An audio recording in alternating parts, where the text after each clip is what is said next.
Então, na semana passada nós falamos da família e a cruz, relacionamento da família com a cruz, e hoje nós vamos falar da família e a batalha espiritual. E a batalha espiritual. Eu não sei se você já percebeu, mas tudo que agrada a Deus é difícil de fazer. Você já reparou isso? Que tudo que agrada a Deus é mais difícil de fazer do que aquilo que agrada a nossa carne. Pode parar para reparar. Por exemplo, a gente precisa... e não precisa ficar passando pano para isso. Não é nenhum demérito, é uma constatação. Então, por exemplo, eu amo ler a Bíblia, estudar a Bíblia. Mas, se deixar, eu sentaria no sofá e assistiria uma partida de futebol muito mais fácil. É difícil. Você, duas ou três, às vezes, enfim, mas lá estudar a Bíblia é algo que eu amo, que eu realmente gosto de fazer. Mas é mais fácil de uma partida de futebol, não é verdade? Por exemplo, orar é maravilhoso. É muito bom orar, nós precisamos orar. Mas não é muito mais fácil você ficar? Mais fácil você ficar 1 hora em oração ou 1 hora nas redes sociais? É muito mais fácil você ficar nas redes sociais. Por exemplo, doar é algo que soa que sempre realmente nos faz bem. Mas não é muito mais fácil a gente olhar para a nossa conta e falar: eu acho que não vai dar esse mês, eu preciso segurar um pouco de dinheiro. Então você segurar, só que daí aparece um anúncio na TV, você rapidinho vai lá e compra um produto que muitas vezes você não precisa. Então agradar a Deus é mais difícil. Fazer as coisas em obediência ao Senhor é mais difícil do que fazer aquelas que nos agrada a nossa própria carne. É igual uma criança, ela preferiria comer os legumes, comer a salada, ou comer a sobremesa, o pudim, o bolo, o iogurte, o Yakult, essas coisas. Ela preferiria com certeza as outras, porque é mais gostoso, lhe é mais agradável ao palatar. O que é mais difícil? A criança estudar e lá decorar tabuada, A criançada de hoje não sabe tabuada, Não sei lá na sua casa, na minha não sabe tabuada. A gente, quando era criança, era obrigado a aprender tabuada. Hoje a criançada, o que é mais fácil? Você fazer a criança aprender tabuada ou deixar ela lá nos joguinhos de celular e tudo mais? É difícil. Então aquilo que é bom é mais difícil. E quando a gente fala em família, não é diferente. Tudo que é certo, que é correto para fazer para a nossa família, é difícil. Então, por exemplo, é difícil ter diálogo com os filhos. É difícil.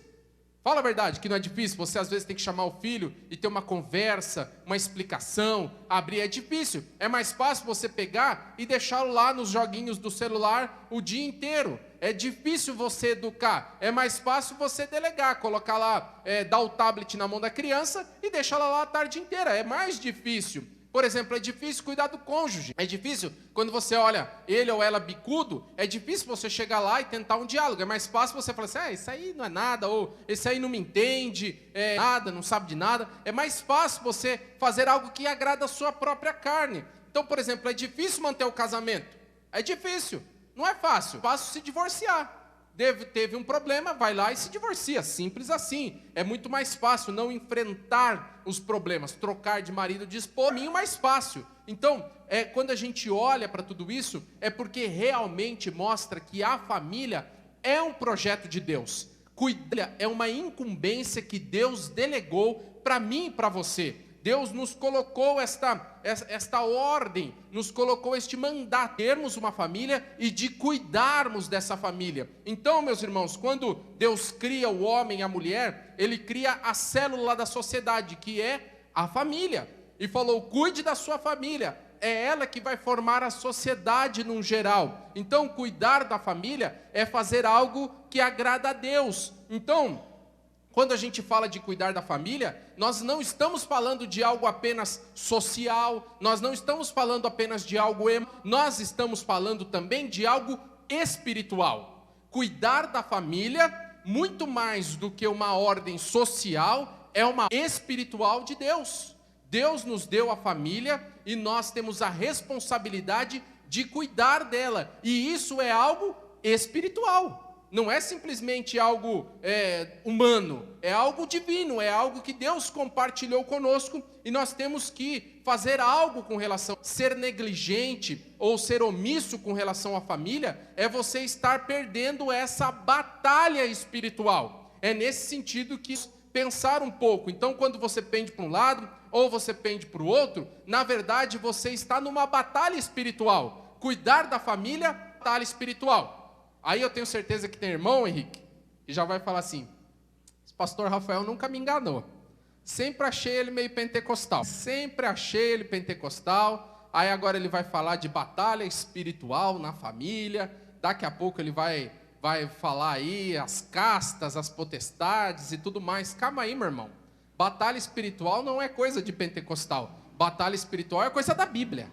É coisa que consta no bíblico. Então, nós precisamos, e para explicar que existe uma batalha espiritual, vamos ponderar duas questões. Coloca aí, Denilson. Primeira delas é a queda. Considere o seguinte: Deus cria lá o que aconteceu no Éden, né? Deus cria um homem e uma mulher e os coloca ali para cuidar do jardim, para crescer, para multiplicar, ou seja, família, e dessas famílias formem outras famílias, até que tenham tantos daquela árvore do conhecimento, da ciência, do bem e do mal, porque se nós comermos, nós perderemos a comunhão com Ele. E Satanás vai assim: olha, Deus está enganando vocês. Na verdade é que Ele não quer que vocês sejam igual a Ele. Esse é o problema. Se vocês forem lá e comerem, não vai ter, a única coisa, vocês vão ter um benefício de ser igual a Deus, de saber todas as coisas. Então, o primeiro casal, ele dá vazão a uma tentação, a uma influência do mal, e vão ali, comem daquele fruto e caem. Essa é a queda. E note que a queda, ela tem uma ação imediata na família. No Gênesis 3, se você ler o Gênesis 3, você vai ver que imediatamente a queda traz ações para a família. Veja, por exemplo, o que acontece lá no Gênesis 3. Nós não vamos ler, mas, enfim, você conhece o texto. Agora, aquele casal que foi criado comunhão um com o outro, agora eles se sentem nus. Eles têm que cobrir a sua nudez, porque não há mais confiança de expor a nudez. Eu preciso me cobrir. Eu não confio mais de expor o meu ser, exatamente quem eu sou, para o outro. Então, já há uma quebra de comunhão imediata do casal. Outra coisa que acontece: o casal que é criado para viver em parceria, agora é hierarquizado, ou seja, o homem fica acima da mulher. O pecado faz com que o homem seja maior, ou seja, acima da mulher. É o pecado que fez isso. Porque eles foram criados para viver em conjunto. A criação, o ter filhos, que é um dom que Deus deu ao ser humano para multiplicar, agora vai ser em dor. O trabalho, que seria o sustento da família, agora é difícil, é custoso, é suado, é penoso. Então note que o pecado, a queda do ser humano, traz implicações diretas para a família. Aquela influência espiritual que foi colocada ali no Éden, ela traz reflexos imediatos à primeira família e todas as famílias que vêm depois dela. Se você olhar no capítulo 4, vai ter, por exemplo, um assassinato entre irmãos. Um pouco mais para frente, vai ter bigamia. Vai ter lá o tal do Lameque, que vai ter 2 esposas. Então, tudo na família começa a partir de então de ser totalmente distorcido do padrão de Deus. Por quê? Por uma influência do mal na vida do ser humano, e isso faz com que ele tenha uma queda. E essa queda tem consequências imediatas no andamento da obra de Deus na terra ali. A estrutura, a igreja hoje é uma consequência de famílias prejudicadas pelo pecado. Então, que nós temos essa batalha espiritual desde o começo, lá na queda. Segunda consideração que a gente precisa fazer antes de entrar no tema em si, coloca aí, Denilson, por favor. Vou puxar minha aguinha aqui. Quer ver? Derrubar? Não derrubei. Muito bem. Não sei se você está vendo aí na sua casa. A segunda coisa, Denilson, bota aí na tela: herança familiar. Nós temos uma herança familiar. Mesmo que você não aceite, mesmo que você diga, parte daquilo que você herdou da sua família. Parte daquilo que você é. A começar por quem você é no seu nome. Quem você é? Você vai responder: eu sou o Rafael. Então, a primeira coisa que nós colocamos é a questão da queda. O quanto ela impactou na família. E agora, em segundo lugar, outra questão que a gente precisa pontuar é a questão familiar. Então, eu estava dizendo, por exemplo, se você vai perguntar quem você é, primeira coisa que você vai dizer é algo que a sua família te deu. Por exemplo, um nome. Não foi você que escolheu o seu nome. A não ser quem foi lá no cartório, né, e pediu um novo nome. Mas isso é difícil. Mas, normalmente, você recebeu o nome da sua família. Então, muita coisa de quem você recebeu da sua família. E pela graça comum do Senhor, tenho certeza que você recebeu coisas boas, valores de honestidade, do trabalho, do respeito às pessoas, mas você também pode ter recebido muitas coisas ruins. A dificuldade, por exemplo, de diálogo, a dificuldade de se relacionar com as pessoas, a dificuldade de demonstrar afeto, a intempestividade, de ser pavio curto, você puxou de alguém, de ser mandão, de ser, enfim, difícil de lidar. Então, a falta de controle de dinheiro, enfim, você pode ter recebido muitas heranças ruins da sua família e que hoje te fazem ter dificuldade na sua família. E a gente vai falar disso daqui a pouco. Então, a gente precisa tocar na questão espiritual, porque essas heranças também são fruto do pecado. São fruto do pecado. O mal influenciando a cada um de nós, e dessa forma nós replicamos isso nas nossas próprias famílias. Então, nós precisamos entender esse cenário para nós podermos transformar a realidade da nossa família. E é por isso que nós vamos falar sobre batalha espiritual na família. Porque você precisa entender que a sua família também está em batalha. E estando em batalha, você precisa ter a coragem e a ousadia de batalhar, de guerrear esta guerra, para que você vença e a sua família seja aquilo que o Senhor projetou para você. Então vamos a algumas lições, são 5 lições a respeito aí da batalha espiritual na família. A primeira delas, coloca aí, Denilson, há no pecado uma influência maligna. Essa é a primeira lição. Há no pecado uma influência maligna. 1 de João, capítulo 3, versículo 8, a parte A. A parte B a gente vai ver daqui a pouco. Aquele que pratica o pecado é do diabo, porque o diabo vem pecando desde o princípio. Ou seja, quem está no pecado tem uma influência maligna. Isso é o texto bíblico quem está falando, não sou eu. Já vamos lá, palavras de Jesus, Evangelho de João, capítulo 8.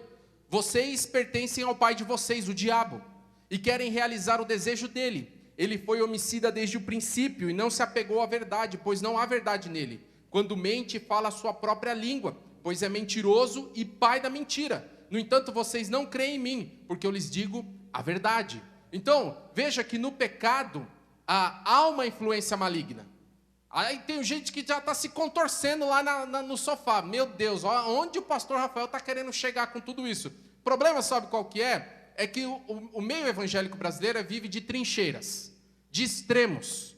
Não há moderação.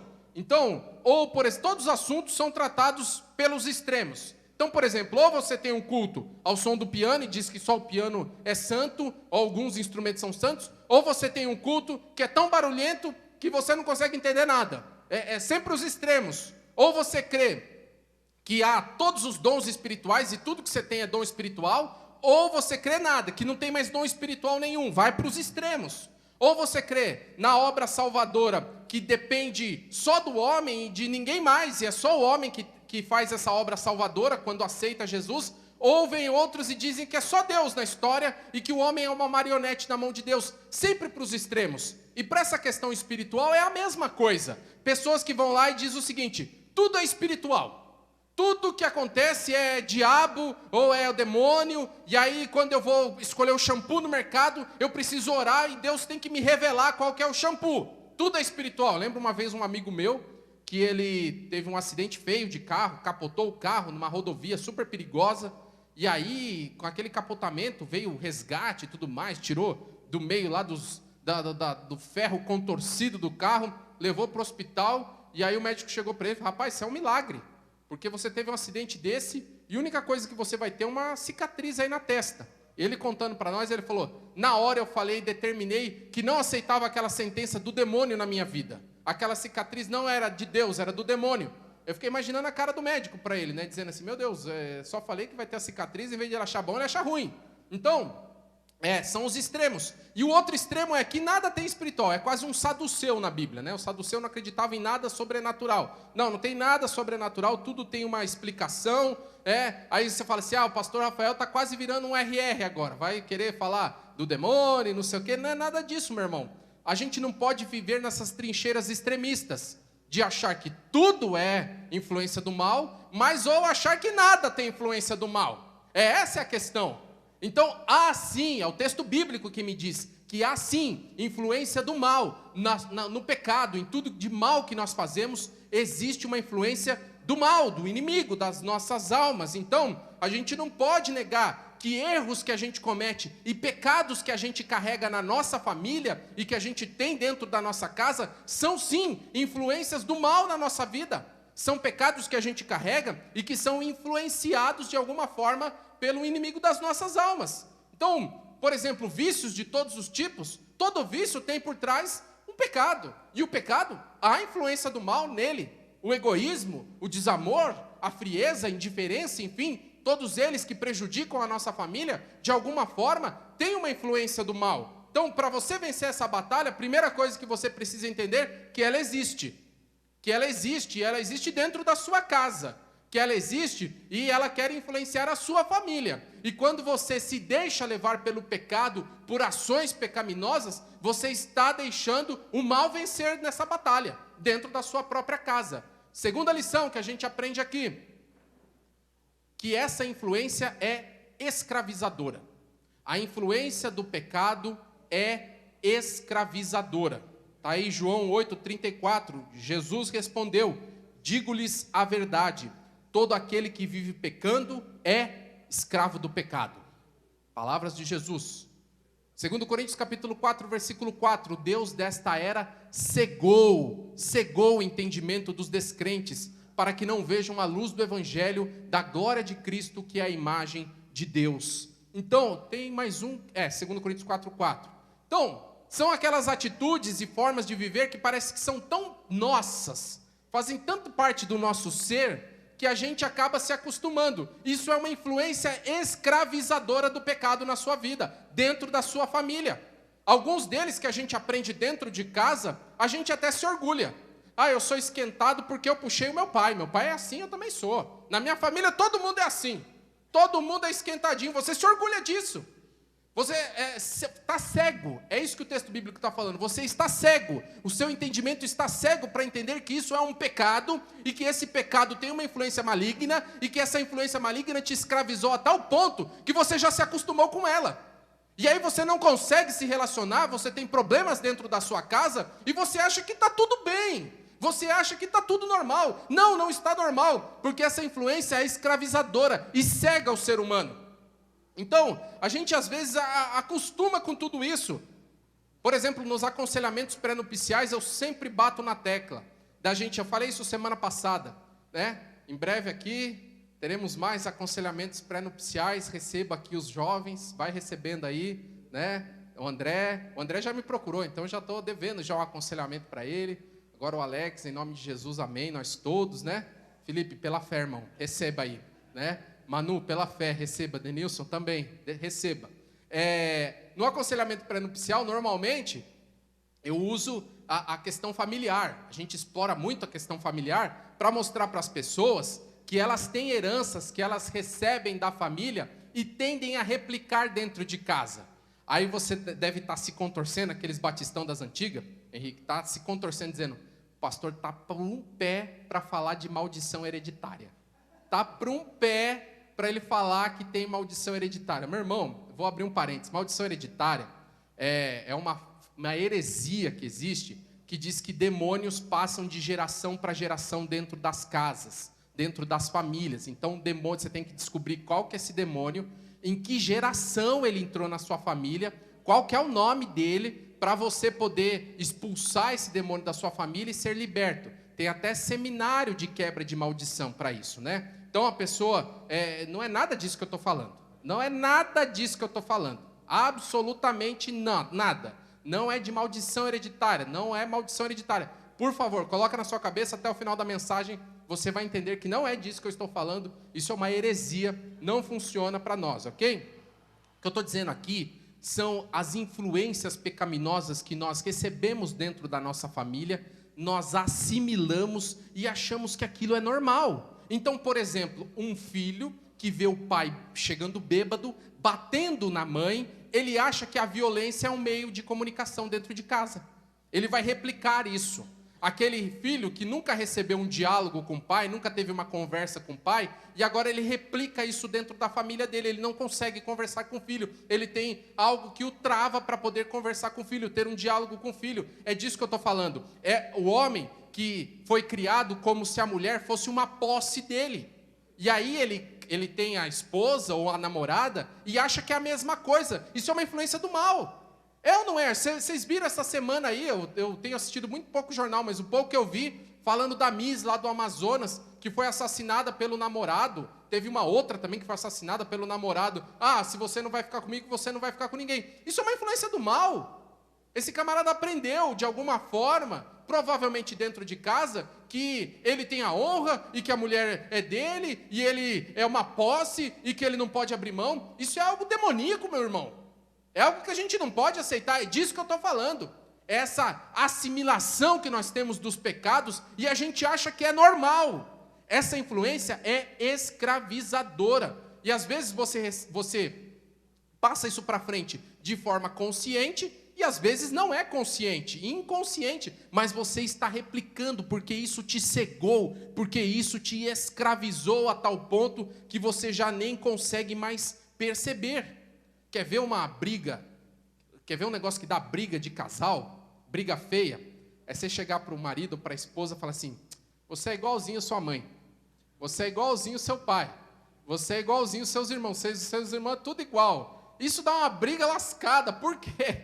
Porque no fundo é verdade. Porque no fundo dói na gente saber que a gente replica os mesmos erros que nós aprendemos na família. Mas no fundo é verdade. A pessoa olha, tá vendo? Você é igualzinho ao seu pai, você é igualzinho à sua mãe, né? Mas como bom escravo e cego, a gente não percebe tudo isso. Terceira verdade que a gente aprende sobre batalha espiritual. Coloca aí, Denilson. Terceira verdade sobre a batalha espiritual. Tá indo? Já vai. É que Cristo veio destruir as obras do mal. Cristo veio a este mundo para destruir as obras do mal. 1 de João lá, agora a parte B do 3:8, lembra? Que o diabo veio, né? É o pecado, peca desde o começo, tudo mais. Agora ele vai falar do ministério de Cristo. Para isso o Filho de Deus se manifestou, para destruir as obras do diabo. Apocalipse capítulo 12, versículo 10. Então ouvi uma forte voz do céu que dizia: agora veio a salvação, o poder e o reino do nosso Deus e a autoridade do seu Cristo, pois foi lançado fora o acusador dos nossos irmãos, que os acusa diante do nosso Deus dia e noite. Há uma boa notícia para todos nós. A boa notícia, evangelho. Evangelho significa boa notícia. Temos tudo isso. Essa influência do mal, ela existe, ela é escravizadora, mas nós temos uma boa notícia para você, meu irmão e minha irmã. Cristo veio destruir tudo isso. O ministério de Cristo veio destruir a influência do mal, ele veio destruir as obras do maligno e implantar o reino de Deus entre nós. Se você observar bem na Bíblia, em que momento da história bíblica mais os demônios se manifestam? No ministério de Jesus. Não há em outro lugar da Bíblia que os demônios mais se manifestam. Por quê? Porque eles sabiam que ali estava vindo aquele que derrubaria o reino deles, aquele que colocaria uma nova ordem, uma nova dimensão de vida. Se você se lembrar lá na tentação de Cristo, o que Satanás veio oferecer para Cristo? Todos os reinos do mundo. Olha, está tudo isso aqui, tudo é meu, tudo era dele, tudo era de Satanás, tudo era do inimigo das nossas almas. Mas aí vem Jesus e implanta o seu reino. Mas não é um reino geográfico, não é um reino político. Jesus mesmo disse: o meu reino não é deste mundo. Eu vim trazer um novo reino, um reino onde o inimigo não tem mais voz, não tem mais influência, não tem mais poder, não tem mais como colocar o dedo dele, não tem mais como mexer nas pessoas, porque o reino de Deus, quem reina é o Senhor Jesus Cristo. Amém, graças a Deus, por isso, digite amém aí, não tinha falado de uma vez, digite amém. Então, meu irmão, Jesus estabelece um reino, e esse reino é ele que reina, não é mais o inimigo não tem mais poder, não tem mais influência. Agora você entende por que a sua família está numa batalha espiritual? Porque a sua família precisa decidir a qual reino ela pertence. Você precisa decidir a qual reino você pertence. Você precisa colocar e vencer esta batalha tomando uma decisão. Esta batalha se vence tomando uma decisão. A qual reino eu pertenço? A qual reino eu quero que a minha família pertença? Qual reino? Tem um texto que é muito mal interpretado, que a gente repete aos montões, que é Josué capítulo 24, versículo 15, que diz o seguinte: eu e minha casa serviremos ao Senhor. A gente repete esse texto como se fosse uma promessa. Olha, não, mas um dia eu e minha casa serviremos ao Senhor. Esse texto não é uma promessa. Leia o texto e o contexto. Esse texto não é uma promessa. Esse texto é uma decisão. Esse texto é um momento crucial da história de Israel, que Josué chega para todo mundo e fala: gente, está aqui diante de vocês. Vocês estão na terra. Deus já deu a terra para vocês, vocês tomaram posse da terra, tem um monte de gente ao redor de vocês que são pagãos, que tem outros deuses, agora a decisão é de vocês, quem vocês querem servir? Eu não sei o que vocês vão decidir, mas eu e a minha casa serviremos ao Senhor. É uma decisão, não é uma promessa, não é um sonho, não é algo que vai acontecer no futuro, é uma promessa do presente, é algo que ele estava decidindo naquele momento. Eu não sei o que você vai fazer, mas a minha casa vai pertencer ao reino de Deus. É a decisão que ele tomou, e a decisão que você tem que tomar na sua casa para vencer essa batalha espiritual. A que reino a sua casa pertence? A que reino pertence a sua família? A quem a sua vida pertence? Aos reinos deste mundo, que todos pertencem ao inimigo das nossas almas, ou ao reino de Deus, onde ali o inimigo não tem influência, porque o único que reina ali é o nosso Senhor Jesus Cristo. Então, Cristo veio estabelecer o seu reino e desta forma destruir. Você precisa se posicionar. Você vai vencer a batalha espiritual, meu irmão, não descobrindo qual é o nome do demônio, ou onde ele vai, ou que área geográfica. Você ganha a batalha espiritual tomando uma decisão de servir ao Senhor deste reino e fazer parte deste reino. É assim que se ganha a batalha espiritual. Eu até brinquei na teologia, que tem um seminário de quebra de maldição. Seminário de quebra de maldição, é um final de semana, num sítio e tudo mais. E aí eu falei que eu vou propor um seminário de quebra de maldição também, Henrique. Vou cobrar caro. Só que ele vai durar 30 segundos. Eu vou dizer: quer que a maldição se quebre? Aceite a Jesus Cristo como seu Senhor e Salvador. Pronto, toda a maldição está quebrada, em nome de Jesus. Amém. Acabou o seminário. O seminário é só isso, porque a Bíblia diz que é só isso. É a qual reino que eu vou pertencer para vencer essa batalha espiritual? Você precisa posicionar a sua família. Que nós possamos colocar as estacas na nossa família e dizer: a minha casa, a minha família pertence ao reino de Deus. Então, terceira lição, Cristo veio para destruir as obras do mal. E a quarta lição, coloca aí, Denilson, por favor. Ele veio destruir as obras do mal, mas também veio nos libertar da escravidão do mal. Coloca aí, por favor, filho. Nos libertar da escravidão do mal. Veja aí que está em Gálatas capítulo 5, versículo 1. Foi para a liberdade que Cristo nos libertou. Portanto, permaneçam firmes e não se deixem submeter novamente a um jugo de escravidão. Jesus veio para pôr fim às nossas cadeias, fim às nossas correntes. Aquilo que nos escravizava cai por terra, porque agora Jesus Cristo derruba todas as cadeias para nós. Nós somos livres, nós somos absolutamente livres. Veja aí, Colossenses capítulo 1, versículos 20 e 21. Pois foi do agrado de Deus que nele habitasse toda a plenitude, e por meio dele reconciliasse consigo todas as coisas, tanto as que estão na terra quanto as que estão nos céus, estabelecendo a paz pelo seu sangue derramado na cruz. Antes vocês estavam separados de Deus, e na mente de vocês eram inimigos por causa do mau procedimento de vocês, mas agora ele os reconciliou pelo corpo físico de Cristo, ou seja, pelo sacrifício dele, o corpo dele que foi sacrificado. Nós fomos reconciliados mediante a morte, para apresentá-los diante dele santos, inculpáveis e livres de qualquer acusação. Livres. Jesus veio estabelecer a nossa liberdade. A escravidão que assola a sua família, a repetição de pecados. Agora, meu irmão, você está livre se você tomar uma decisão de estabelecer o reino de Deus dentro do seu lar. Você está livre. Agora não tem mais desculpa. Você pode ter nascido num lar de pessoas violentas, num lar de pessoas que não conversam, num lar de pessoas com distúrbios, mas não importa. Agora em Cristo Jesus, você é livre de tudo isso. Essa herança maldita que você recebeu da sua família, aquela herança que você fala, meu Deus, por que eu sou assim? Por que eu replico? Agora em Cristo Jesus você é livre. Essa cadeia que puxa você, essa bola de ferro que tem no seu pé, meu irmão, em nome de Jesus, caia por terra, porque Deus veio para te libertar.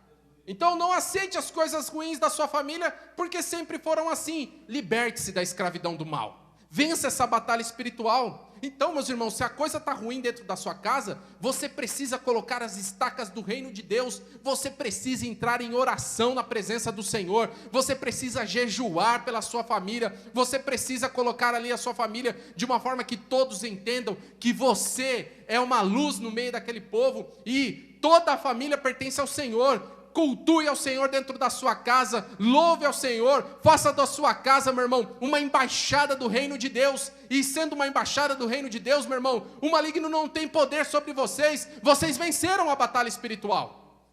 Vocês podem de alguma forma voltar a ser aquilo que Deus projetou lá no Éden, aquela família que Deus projetou, aquela forma de comunhão que Deus projetou. Não tem mais a hierarquização, não tem mais a briga, não tem mais a falta de confiança, porque vocês servem ao Senhor. Pode perceber, todos os problemas que acontecem na nossa casa são questões de pecado, ou é um egoísmo, ou é uma indiferença, ou é algo que a gente tem dentro de nós. Tudo isso, meu irmão, a gente não pode aceitar, a gente tem que jogar por terra em nome de Jesus. Você precisa demonstrar que você é luz, que o seu lar é luz, você precisa demonstrar que o seu lar pertence ao reino dos céus e não deste mundo. Aí você fala assim, pastor, você está querendo dizer então que se eu tenho um problema na minha família, tenho um filho nas drogas, tenho um problema no casamento, então eu não tenho que fazer mais nada a não ser orar, a não ser vir à igreja, ou a não ser cultuar ao Senhor? Não é isso, meu irmão. Eu não estou dizendo isso, absolutamente, muito pelo contrário. Procure a sua ajuda, procure a terapia, procure o psicólogo, procure o psiquiatra, mas não deixe de procurar o Senhor Jesus na sua vida. Esse é o grande problema dos crentes de hoje. Tudo tem explicação, tudo tem uma questão, tudo tem um porquê, só não tem um porquê espiritual. Só não tem um porquê espiritual. Eles se esquecem que tem uma questão espiritual envolvida e só vai achando que é só médico, achando que é só isso. Não, busque em primeiro lugar o reino de Deus. Quando você orar, olha só a oração que o Senhor nos ensinou. Venha a nós o seu reino. Venha a nós o seu reino. Senhor, traz o seu reino para que o Senhor reine entre nós, para que a nossa casa seja um estabelecimento do reino de Deus na terra, seja uma agência do reino de Deus. Não deixa de travar essa batalha também de joelho, não deixa de travar essa batalha que você está vivendo também em jejum, não deixa de travar essa batalha buscando a palavra do Senhor. Vença essa batalha espiritual também buscando ao Senhor. Esse é o problema dos crentes hoje, vai no extremo, de que nada mais tem influência. Ah não, tudo tem uma explicação, tem um psicólogo, tem lá, a pandemia, isso, aquilo. Meu irmão, você já orou? Ah, tá difícil. Ah, mas o problema sabe qual que é? É o Bolsonaro, é o Paulo Guedes, ou é o ministro A, o ministro B, toda semana tem um ministro diferente, é esse, aquilo. Meu irmão, você já buscou o Senhor na sua casa? Você já pediu ao Senhor para estabelecer o seu reino no seu lar? Com certeza, tem muitas coisas envolvidas. Continue estudando, continue trabalhando, continue buscando, continue indo nos especialistas, continue indo nos médicos, mas não deixe de procurar o Senhor. Vença também espiritualmente dentro do seu lar. Essa escravidão que assola você, que prejudica a sua família, jogue ela por terra, estabeleça o reino de Deus. Ore. Eu acho muito bonito, vou até repetir. Venha a nós o teu reino, a oração do Pai Nosso. Jesus nos ensinou a orar assim. E você nunca entendeu por que ele falou, venha a nós o teu reino, quer dizer, para descer o céu aqui? Não, é que a minha casa, a minha vida, seja uma agência do reino de Deus. E sendo uma agência do reino de Deus, o inimigo não vai ter poder sobre ela. Quinto lugar, para terminar. Agora, ele veio, destruiu as obras do mal, quebrou a escravidão e nos oferece uma nova herança. Lembra da herança maldita? Lembra da herança ruim? Agora Cristo nos oferece uma nova herança. Romanos capítulo 8, versículos 15 a 17. Pois vocês não receberam o Espírito que os escravize para novamente temerem, mas receberam um Espírito que os adota como filhos, pelo meio do qual clamamos, Abba, Pai. O próprio Espírito testemunha ao nosso espírito que somos filhos de Deus. Se somos filhos, então somos herdeiros, herdeiros de Deus e co-herdeiros com Cristo, se de fato participamos dos seus sofrimentos, para que também participemos da sua glória. Nós temos uma promessa, nós temos uma herança, que não é aquela herança ruim que você recebeu da sua família, agora é uma herança proposta por Cristo. Ah, que bom, pastor, agora você vai falar que a gente vai ter dinheiro, não vai ter problema. Não, nada disso, meu irmão, porque veja, que nós temos que passar pelos sofrimentos como Cristo passou, para recebermos a glória como Ele foi glorificado. Mas nós temos a certeza de receber, primeiramente, Deus, não agora como juiz, que vai julgar, que vai apontar cada um dos nossos pecados, mas nós temos a certeza que dentro do nosso lar, Deus é o nosso Abba, Deus é o nosso papai, Deus é aquele que completa aquilo que nos falta, Deus é aquele que vai onde nós não conseguimos ir. Deus não é mais aquele Deus da prancheta que eu já disse para os irmãos, que vai anotando os erros, mas Deus é o Deus que abraça, o Deus que consola, o Deus que conforta e o Deus que abençoa, mesmo quando estamos em situações difíceis. Agora, olha só, nós temos o nosso Deus como um papaizinho, nosso Deus papai, e Ele nos acolhe na grande família dEle. Nós fazemos agora parte de uma grande família. Olha que bênção, que nós podemos ter muitas e muitas famílias juntos conosco. E agora, se a gente tinha uma herança ruim, agora a gente tem a herança de ter a certeza de que teremos a glória de Deus na nossa vida, de que glorificaremos o Senhor e o Senhor se estabelecerá sobre nós. O que você quer para a sua família?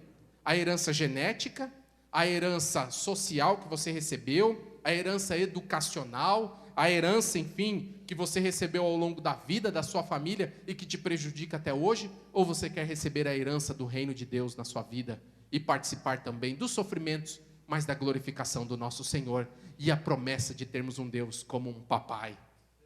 Essa é a batalha espiritual que temos, meus irmãos. A quem pertencemos? Essa batalha espiritual é muito fácil da gente vencer. O problema é que a gente a ignora. O problema é que a gente negligencia. Mas é muito fácil vencer. É fácil desde que você tome uma decisão.